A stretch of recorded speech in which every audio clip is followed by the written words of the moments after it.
Welcome to our podcast, Freedom Decoded. We are Demir and Carey Bentley of Lifehack Method. We ditched the 9-to-5 many years ago, decided to move abroad, decided to lead a very unconventional life, and professionally, we help other people get back in control and get on the path to creating the results they want to create in their life. You can find us at lifehackmethod.com, but this podcast is where we really let our hair down and give you a peek behind the curtain into our freedom lifestyle and what we're personally excited about together.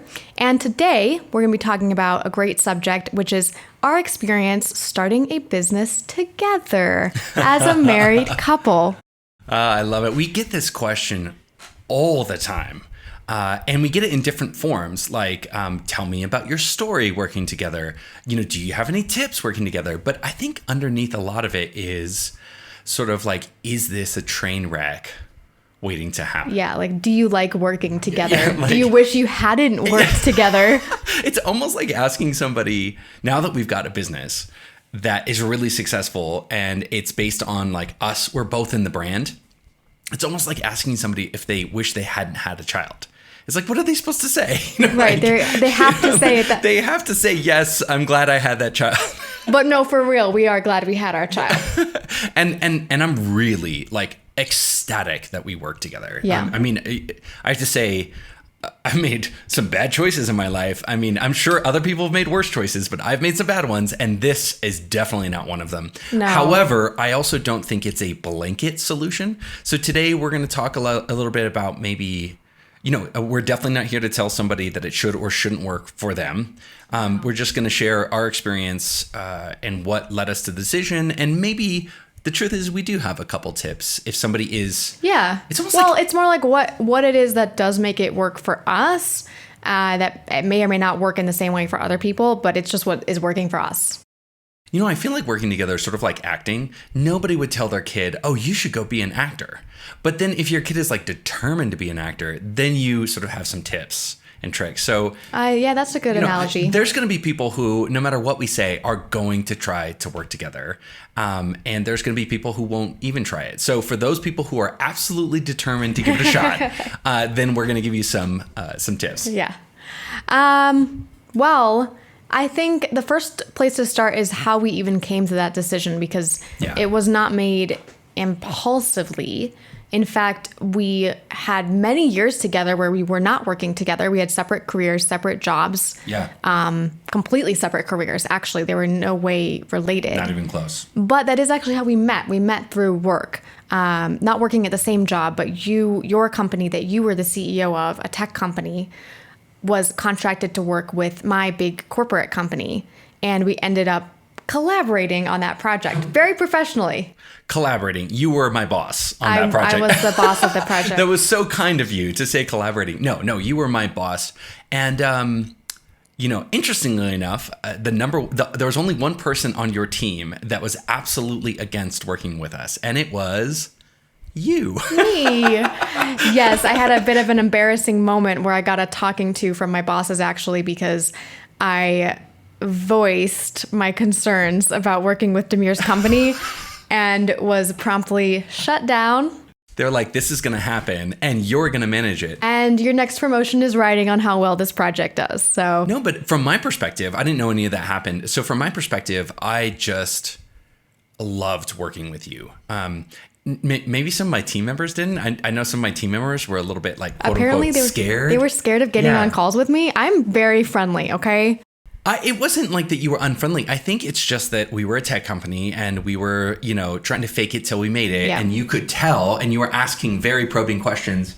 And and I think that made some people really like insecure. But for me, for my part, I love female power, right? I had very powerful mother when I was growing up. So like there's, I'm very attracted, not just like physically, but also just like spiritually, intellectually attracted to powerful women. And so I remember getting off the first call with Carey and being like, that bitch knows how to run a meeting. Yeah. I have never seen a meeting run like that well. And I said it like as very, very high praise. And I remember I wanted to poach you from your company and get you to come and work for Mike. So the initial attraction was really almost like And I think this is important for the story, is that our first interaction was a business interaction, and our first attraction was working together. In when I say attraction, I say that very lightly, not physical. No, but I mean just like that we enjoyed working together. And we knew what it would be like to work together, more or less. Not like the nitty gritty, but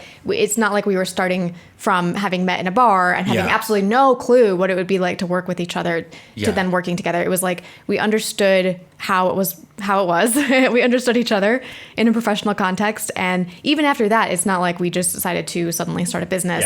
Yeah. We had many years where we were dating, and then we got married, and we tried to make our lifestyle work in different ways, try to like sort of hack elements of the lifestyle. Yeah. But I just think that we wanted to push it even further, and we hadn't completely redesigned our lifestyle, and we weren't happy with so many elements of it that we decided it was the right choice. I mean, the way I say it is we just got to a point where we had hacked everything in our life except for our jobs, but we realized that economic relationship was what was keeping us tied to our hamster wheels. And one of the things that we've always had a great degree of agreement about is that we wanted to live a very unconventional life and make big, bold, radical choices and live an extreme life. And it just felt like that was never going to happen. And we didn't see any path to it from the jobs that we had. And so I think that was we looked at a lot of options too. Yeah. We were thinking, we could go and live in a tiny house somewhere, and maybe we could work remotely, but with our same jobs. We really tried to think creatively about how to solve the Rubik's Cube. Yeah. And I think it even started with just like, maybe we could get a side hustle going on. Yep. And so, I think it really started from a place of us. And I think this is probably such an important point. It didn't start from a place of us thinking about how much money we wanted. It didn't start from a place of us thinking about like what kind of career success or acknowledgement that we wanted. It actually started from us talking about lifestyle. And I think probably this is going to be the through line of this whole conversation, is that we sort of recognize that life is a Rubik's Cube. Your work and work success and fulfillment is one side, and financial fulfillment and success is another side. But that really is just a couple sides of a bigger puzzle of being spiritually fulfilled, having fulfilling relationships, having a fulfilling lifestyle and a sustainable lifestyle. So for us, when we got together, we weren't looking to like prove ourselves in our career or make a certain amount of money. We were looking to solve the whole enchilada, the whole Rubik's Cube on all sides. Yeah, I think that's really important, because I think a lot of people who do go into business together secretly actually have some sort of ego expectation around the success of that business, or the role they'll play in that business, or how many, magazine covers they're going to be on. And we really tried hard to just like put those aside and look at the bigger picture of like, no, what life are we trying to create here beyond those like ego things that at the end of the day just really don't matter. And I would love to judge that, but the truth is I went hell for leather for all of that in New York. My whole time in New York was, I want to make a lot of money and be famous, and I want to shove it in your face. I really went for that ego thing, but I could not make that work. It's like every time I really kept trying to celebrate myself, I was just sabotaging myself. And so I think when we got together, it was a very interesting time in our life when I was sort of bankrupt in terms of the past life. Like I'd just taken that past life to its natural sort of extension, and it all just sort of collapsed and went bankrupt, And so I think when we met, I was like, let's start something completely fresh. Let's think in a totally different way. Yeah, and in my former career, it was never going to be an ego thing anyway. Like it was about, creating value for the end consumer. Like, sure, I wanted to be in a powerful position and grow as a person in terms of my leadership skills and my managerial skills. Yeah. But I was never like, it has to be me in front of the camera. It has to be, we have to have a multi-million-dollar business or else I'm not going to be happy. It was not about that for me at all. So that was fine with me. Yeah. I think, and plus I have to admit that I had read The 4-Hour Workweek and been really inspired by just that whole concept of geo arbitrage and traveling the world. And I had seen, because I was starting to work remotely for a company, I'd seen that there was this really like new world opening up where you could serve anybody on the planet through a computer. And So, this idea wormed its way into our head of starting an online business together. And one of Demir's crazy ideas, by the way. Yeah, basically. What's funny is we should take a side note here and say that when we really started like aggressively pushing on this idea and saying like, let's find out who we can serve and how we can serve them, a lot of our friends came out of the woodwork and were like, no, do not work together. Stop right now, or you're... Yeah, and well, they had a good point. Yeah. Because a lot of them had already, fallen out of relationship with their significant other because of a business venture they had started together. And we did see a lot of examples from friends. Like we had one friend, they were trying to work together as a husband and wife team. Yeah. And we could see so clearly from the outside that they were just competing with each other. Yeah, it looked horrible. It looked not like something we wanted to be a part of. I mean, in a weird way, we owe a big debt of gratitude to that couple because of where they were at their time. They were an amazing, like, negative example for us. And I know, like, nobody wants to be a negative example, but it really had a big impact on us because I remember having long conversations with you about how we were like, okay, whatever we do, let's not do that. Yeah. They would be at parties, like cutting each other off, like taking credit, trying to steal credit for things. I remember one guy was telling a story, and then right as he was telling the story, his wife was like, it didn't happen that way. And it was just one of those things where it was like, whoa, these people are not a team in any sense of the word. They're really just like competing with each other. Yes, it was interesting to see what was actually happening because they were saying all the right things. They were saying like, oh, we're such a great team together. Oh, we have such complementary skills. But like the way they were showing up in the world was not as a team. Not at all. I think that was another thing that cued us in. It's like there was a lot of examples of couples who said all the right things about working together, but their actions didn't reflect that. Yeah. So, I mean, you have to tell the story of our friend who like came up to us at the pool and was like, you guys cannot do this. Yeah, it was right when we were considering it, and we were sort of at a pool party, and we were like, yeah, I think we're going to start a business together. And, I have a path to quitting my corporate job, and Demir has this great idea. And she was like, guys, you should not do this. Stop. For right real. now. Like, I got a divorce, because of this. And she really, really warned us, which I appreciate. But I think for whatever reason, we decided to continue forward anyway. I think, I'll give you credit here because Demir serves the role in our relationship of coming up with awesome, crazy ideas. I get to select carefully which ones we move forward with. It's like going out for a sandwich. You're like, no. Too adventurous. Not feeling that today. No, but he had a lot of credibility built up because he had made a lot of crazy things that I thought were crazy actually work in our life. Like he was like, oh, we shouldn't just rent an apartment in LA. We should rent a huge house because then we can Airbnb half of it. And we'll not only pay off our rent that way, we'll make money. I was like, that sounds crazy. But he was totally right. We went with it and he was absolutely right about it. So yeah, we crushed with that. He had a lot of built up credibility with me. Yeah. So when he said like, it's not only going to be a new business, we're going to be able to travel the world and live from wherever we want. I was like, that sounds crazy. But I ran the numbers and he ended up being right about it. And so I got really excited. Yeah. And I mean, I think this is a great time to talk about a concept that we created called Demir and Carey Inc. Demir and Carey Inc. I don't think it's a great name. It's just the best name that we could come up with. It was just a sort of different approach that we took to it. And we sort of said, okay, we've been amply warned. We've seen some really terrible examples of couples working together.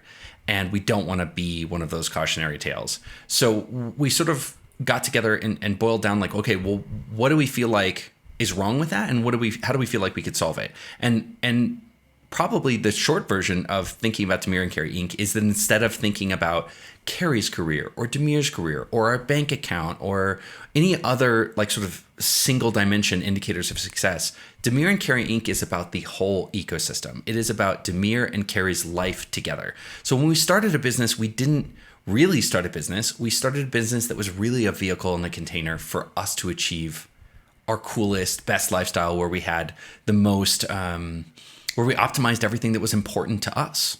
Yeah, exactly. And so it wasn't like we were optimizing for the business success. Like that's really important because a lot of people, if they say they're in a partnership with their best friend, they have a business together.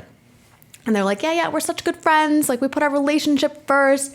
But it's like, at the end of the day, like, do you really? Because you each have your own families, and you actually need to be putting your family's best interests first. Yeah, let's be honest. In our case, it wasn't like that. It was like the business comes like at a far distant second to us and our relationship and what's important to us. So like the hierarchy really started with us as a unit, not with the business. And logic dictates that obviously if we weren't making money in the business, then we wouldn't be paying our bills, and that would hurt our lifestyle. So money does factor in, but instead of being like that number one thing, how much money are we making? How many employees do we have?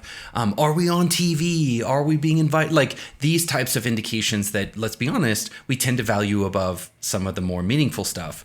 We just made that one of many considerations. And it's funny what you said about, regular business partners go back to their family, and that's where their true sort of loyalty lies.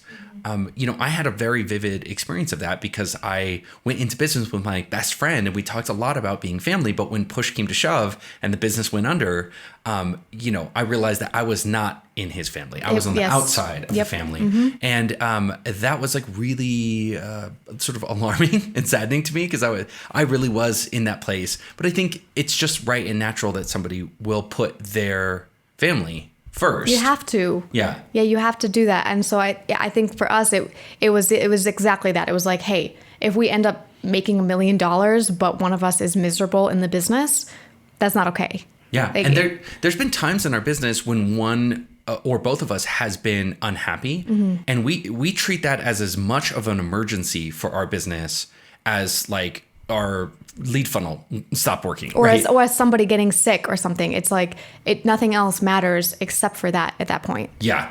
And I remember there's been specific times that I can remember where we would sit down and say, hey, listen, we'll do whatever we need in this business. We'll change our business model. We'll change the way we work in order for us both to feel 100% about this vehicle. So yeah. I think we belabored it enough. It's just this idea that the business is more than a business. It's just like a vehicle for helping us create our life. And fast forward, we're recording a podcast from like an apartment that we own in a foreign country, which is a dream of ours to be expats, and our baby's in the other room being tended to by a nanny. Like the business has really been a vehicle for us to express our ideas and live the life that we want. So it's been a resounding success. And we keep our finger on that because at this point in a lot of businesses, it would be like, well, let's get you signed up for like some speaking gigs, and let's start doing a tour, and let's do in-person events.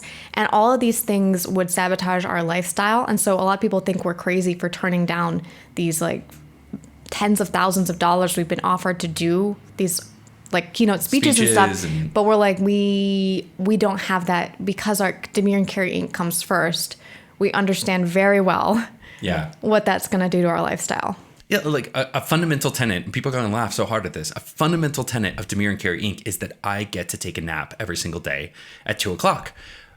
And people laugh. They're like, oh, nap, whatever. But that nap makes me a very happy person, right? Like being able, and to me, like of all of the luxurious sort of manifestations of the success that we've had, honestly, I think the one that I could never do without, again, no matter what happens in my life, is a nap. Like that nap is so luxurious for me, and so what's funny is another person would laugh at that, but like you get it. That like that nap is important to me. It's yes, it's a nap, but it's also a symbol of the kind of lifestyle that we live, that we've been able to create leisure and luxury inside of our lifestyle. And so, even if we have to take, if we get offered an opportunity, but, the only way to do that is to erase that nap from my schedule, that opportunity is not going to happen. We're not going to do that. No, it's just not worth it.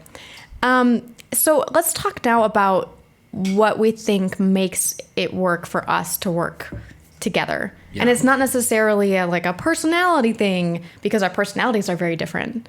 Yeah. And it's not necessarily like a strengths and weaknesses thing because like anybody else, we each have different strengths and weaknesses. Well, I do think there's one. Let's just talk about that elephant in the room, and then we'll get into the things that people can change. I mean, one is let's be honest, we've seen a lot of the men in relationships feel intimidated by the woman. Right. True. And especially where the woman was innately more talented than the man. Right. And that creates a lot of friction and stress. And, so one of the things that I just came loaded with, I didn't work on this, I didn't develop it, it's just like happened, maybe being raised by a single mother, is that I just wasn't intimidated by how smart you were and how talented you were.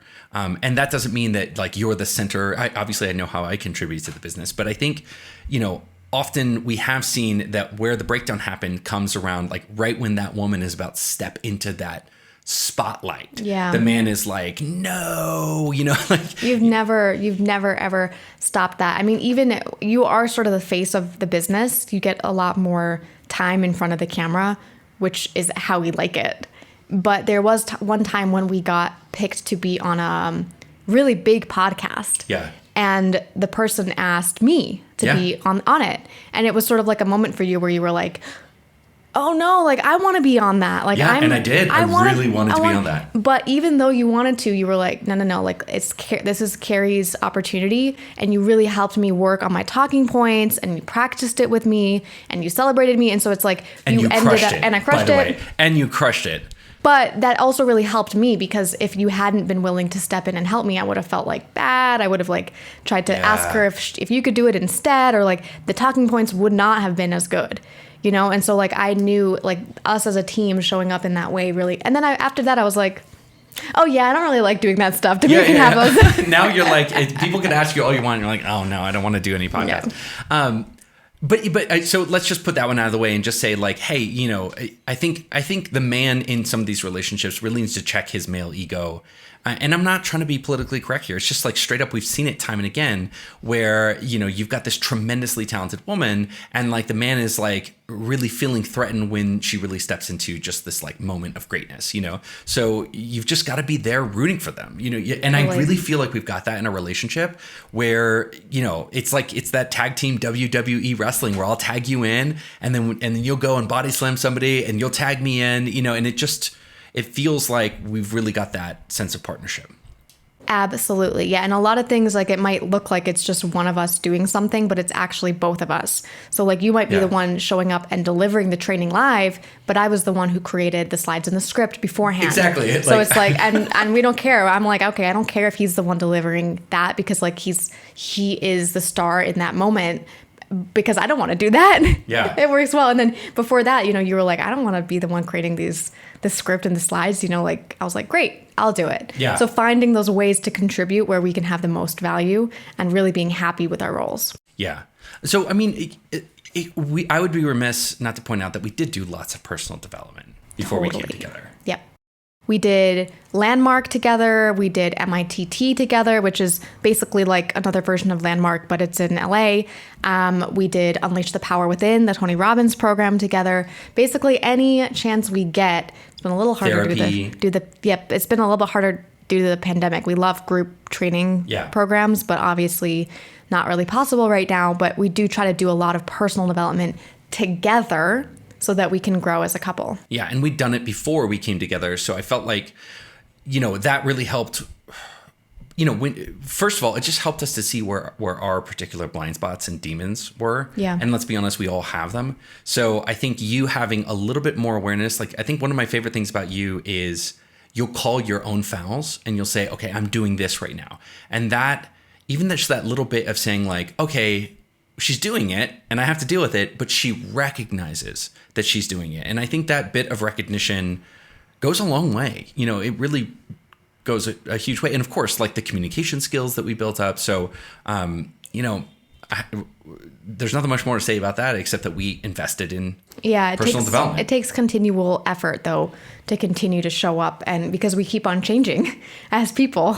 And so the work never ends. Totally. I mean, we have nothing to complain about with our daughter, but we again hit another level of having to stretch and grow, when our daughter came, because even though we live this amazing lifestyle where we've got more benefit, more help, more benefit than almost everybody else, it was still something that kicked our butt, Oh yeah, totally. It was something we didn't know what to expect, yada, yada. Any parent who's listening right now totally gets what we're talking about. Gets it. Nobody gets out alive. What else? I think that we celebrate each other's strengths. Yeah. You know, like once we identify someone's strength, even if it's a strength that the other person would ideally like to have, we do still celebrate that other person, and we try to help them succeed inside the relationship, inside the business. So the best example is like, I kind of wanted to be CEO, but I also had a natural ability and knack for it because I wanted to do that sort of like behind the scenes oversight, managerial stuff. And you had already been one. And so you were like, sucked at it. I'm good to go. I'm good. I'm fine. I want that. And also you're a fantastic coach, natural performer, have such a great natural gravity and magnetism that it would have been a real shame if someone tried to like keep you from shining in that way. Like it even happens, you guys don't even realize, we go out to like a party where everybody's strangers and they just flock to Demir like moths to a flame. Like he just has that quality. Well, thank you. I appreciate you saying that. Yeah, I mean, here's another one that I like. And this is a little bit counterintuitive. I've never heard anybody do this except for us. When we first started the business, we sort of wrote down all of the roles that had to happen in the business, because obviously you aren't just business owner, you're a marketer and a salesperson and a content creator and a coach and a CEO, right? And so what we did was we wrote down, I think, what ended up being like 22 different roles that would have to be played in the business. And we started at the top and we said, okay, Carey, what do you want the most? And she said, I want, CEO. I want to be able to do strategic stuff. What do you want the most? And I said, coaching. And then we just started working down the list. And of course, as you get to the middle, then it's the things that like, oh, maybe she likes it a little bit more than me. And then we got all the way to the bottom. And then it's about who hates it less, right? Like, oh God, I really hate finance. You hate it less. Okay, it'll go to you. And what we agreed on once we call it captain, finance captain, content captain, right? Whatever it is. Once we sort of assigned those, we just agreed that whoever that person is, they get final say. So this isn't like a 50-50 democracy. No. If you're finance captain, I can give you input, I can give you my opinion, but ultimately you get the final say, just even if I don't agree. And I think this is where a lot of relationship-based partnerships break down. There's this feeling, even if you say the words, oh, that they get final say, there's this feeling that since we're in a relationship, if I strongly disagree with you, you're not allowed to make a decision where I disagree. And so I think this is sort of a two-parter. Number one, like giving clear, distinctive roles and saying, if you're empowered to be the CEO, then you have to have final say on strategy. And I can give all the input I want, but there's got to be a point at which I walk away and say, cool, I've been heard and it's your call. And be okay with you making the call that I didn't want you to make. And that's the critical part, actually being okay with that. Because I mean, I think about it as like when the Senate is split evenly 50-50, imagine there was no tie-breaking vote. It's like nothing would get done in the government. Same thing with a business. If there's just two of us, then, if we have equal say on everything, we would literally never make a decision about anything. Yeah. It would be impossible. It just helps us move faster and make decisions, make mistakes. We give each other plenty of opportunities to make mistakes. Like that's key. We're not gonna, Demir's never gonna, what's that term, like, sabotage? No, say like, I told you so. Like, oh, slam dunk. Slam dunk. Yeah, you would never slam dunk me if I did a marketing thing that went horribly, horribly wrong. Even if you were like, I knew it wasn't going to work. But you wouldn't say that after. You would be like, I'm so sorry, it didn't go well. Like, what can I do to help? What you're saying is so important. I really have to underline this. What you're saying is giving the other person the space to make a mistake. And I remember one of our coaches in our personal development program sort of said, hey, that like giving somebody the space to operate means giving them the space to make mistakes. And I think all too often in a loving couple, there's that feeling of like, doesn't Carey see that I'm right? And all I'm trying to do is save her from making this terrible mistake. And you have to be like, okay, you've said your piece. She's taken it in. You get to a point where you just walk up to the edge and you say, are you willing to give her the space to make a mistake or not? And the funny thing is I have so often like magnanimously been like, okay, Carey's going to really eat it on this one, but I'm going to be the bigger person and I'm just going to let her. And then the problem is you never do. So then who was wrong? I was wrong, but I was so sure never talk about that. I was right, you know? And so, and that's happened enough times where I've like sort of magnanimously been like, I'm just going to give her the space to make this mistake. But then it wasn't a mistake. And that built trust where I realized, okay, actually now in some ways I trust you, even when my internal voice is saying like, no, you're right. Part of me is like, no, I trust Carey because I've been through this loop 100 times now. And like 80 out of 100 times, Carey is right. The experience really helps there because I have the same thing with you. I'm like, oh, like, that's not the way I would have done it. It seems like whatever. I don't know. I would have done it completely differently. But yet you continue to deliver such great results. It's like, well, at a certain point, I just have to sort of be like, well, I still don't get it, but it's working. So what am I complaining about? That's so perfect. Yeah, I still don't get it. So I think we covered a couple there. Auctioning off roles and honoring those boundaries and giving each other the space to make mistakes. I think that's tremendous. What else?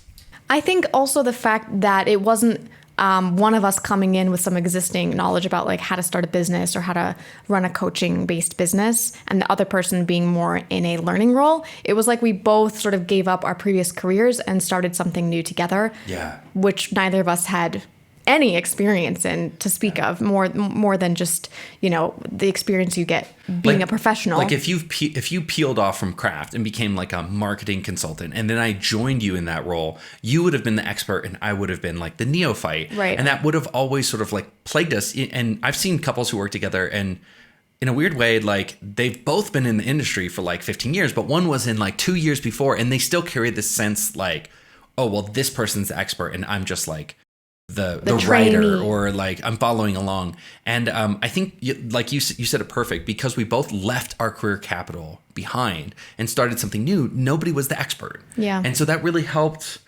us not to like bat each other over the head with this idea of nobody ever got to come in and say, well, I've been doing this for years. And so I know, and you're stupid. Because we're both alphas. Like neither of us is willing to be like, I don't know, in sort of an assistant capacity. Like that wouldn't have felt right or stretchy for either of us. Yeah. So I think that's crucial because some personalities too is like they prefer that. They prefer to be more in a alpha beta type of role together. That can work actually really well. It works really well. Yeah. Unfortunately, we did not have that.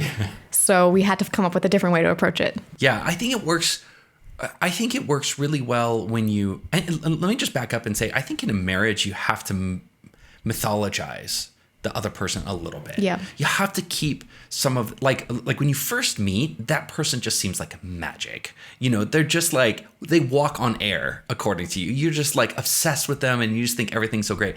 You have to sustain some of that. Yeah. You have to sustain the mythology of Carey and you know, I don't care if nobody else sees you in that way. Like that's how I see you and I keep those coals hot. And so that extends into the business too, where I mythologize a lot of your skills. Right.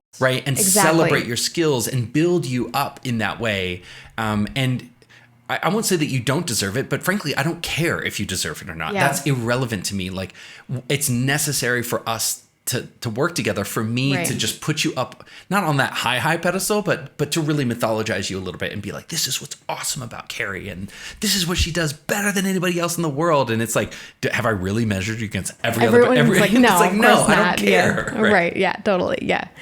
I can't agree more. I mean, in terms of, would we recommend it to other couples? Interesting. Like all great answers, I feel like the answer is it depends. Again, coming back to what I said at the beginning, there's some people who are just going to freaking do it no matter what you say. So maybe it's better for us to speak to those people rather than say, I definitely wouldn't want to be the one to talk a couple into it if they were leaning out of it. Oh, no, that wouldn't work. That seems You need wrong. to both like really want to. Yes. So I guess my criteria is I do feel, and I've said this on other podcasts and in other venues, I feel that there's no, like, I think capitalism is great. I think it's one of the greatest human inventions, and certainly we have nothing better than it. But I think one of the sinister things about capitalism is it always finds a way to trap you. to put you onto a hamster wheel and then lock you into that hamster wheel. And no matter how much you try to get off the hamster wheel, it just finds ways to just keep you right there. And I think for people who are looking to break off the hamster wheel and create an unconventional life, you sort of owe it to yourself to at least consider starting a business, because it gives you that, it breaks you out of that, I hate to use the word exploitative, right? But there are, to a certain degree, living in a city, you always sort of are earning just a little bit less than you need to live the life that you need. So you're always, and then you're taking credit. And so you're always trying to come up from behind. And I think leveraging geo arbitrage, having your own business is a way to really take control out of one of the really fundamental building blocks of your life. Absolutely. Yeah, it creates a lot more flexibility because frankly, if we could have worked for other companies but still been able to travel and set our own schedule, maybe we would have chosen that option. I mean, I think a lot more people have that option now, after the pandemic and everyone's working from home. So that was just frankly not even remotely possible for us. And by the way, people, I mean, make no mistake that now in the pandemic, it is, as terrible as the pandemic has been, it has really unlocked the ability for people to, that I won't say her name, but the veterinarian who's basically working remotely now. I mean, who would have thought a veterinarian could work remotely? Right. But it makes so much sense. Yeah. Yeah. I mean, we've got now personal trainers, which used to be 100%. Nobody would work with a personal trainer over Zoom. And now that's how everybody's doing it. And I promise you, it's not going to go back. So the world has sort of opened up, and there's a new sort of, we're in this new period where a lot more people can do it. But I would just say, I guess, just to put a bow on that, for people who are really determined to break off the hamster wheel and create their own unconventional life, it's definitely something you should at least consider. Yes. I mean, there are other ways of creating freedom. You could create financial freedom, and then you could both quit your jobs, and then you wouldn't have to have a business at all together. Yeah. So there's a lot of different options, but I do think that if you are really into your spouse, you want to spend more time with them, you want to grow together as a couple. That was a big thing. Is at our other jobs, we felt like we never saw each other. We're like, you're the only person I want to actually hang out with, and get up hanging out with all these other people that I really don't care about at all. And so that was a little bit weird to us. We were like, wouldn't it be great if we could just spend more time together? Yeah, we are sort of you could say in a positive way, obsessed with each other, but in a negative way, codependent. Creepy. Creepily codependent. But no, we really dig each other, and we, probably more than we dig anybody else. And it just felt weird to go spend your best energy and hours with other people and then trudge your way home. Yes. And then have you give your worst version of yourself to your spouse or your partner and be like, sorry, this is all that's left over after I've given my best self to this other thing. And it just felt like, if we're going to have to slug around, why not do it together? Yeah, exactly. Yeah, that was, so if that's something you're looking for, that could be a really good reason to start a business together. And yeah, if you're looking to create just an unconventional life where you want to be location independent or traveling around the world or just move to a different country, it could also be a good option. Definitely. I think you said something that I sort of stepped on, and I just want to make sure that it comes across loud and clear. This is not the only way to create freedom. You had mentioned the FIRE movement, financial independence, retire early, which a FI and RE don't need to fit together. You can have financial independence and not retire early. But we do know of couples who have completely separate jobs and careers, but the way that they created freedom in their life was by creating financial independence. Yep. And that gives them that ability to say, hey, we could quit our job whenever we want. I'm not in a weird way, your relationship to your work completely changes when you do not care if somebody fires you. Yep. Right. When you're just I am here simply because I want to be, because I love this work and because it's meaningful to me. Go ahead and fire me. We have somebody who I won't name in our community who's achieved financial independence and, sort of got that warning shot across the bow from his bosses. Hey, we're not satisfied. And he just came up to me. He was like, listen, I totally get the position you're in. I'm only going to stay at this company if I get to do this kind of work. And this other kind of work doesn't interest me. So like, I invite you to let me go. This is a free market for labor. Like, you don't have to keep me on. But I'm just not going to do this other thing. And they sort of like went, I thought we could just like put the gun to his head. It normally works. Right. And of course they didn't fire him. They just let him stay and work on the things that he wanted to work on. So again, cannot emphasize enough, this isn't the only vehicle for freedom. Yes. But we want to hear from you. Yes. Have you ever even considered working with your spouse? Let us know in the comments. Awesome. Thank you so much for listening. Please subscribe to our podcast wherever it is that you like to listen to your podcasts. And please leave us a review. And in your review, tell us any questions that you're curious about. We would love to cover those in an upcoming episode.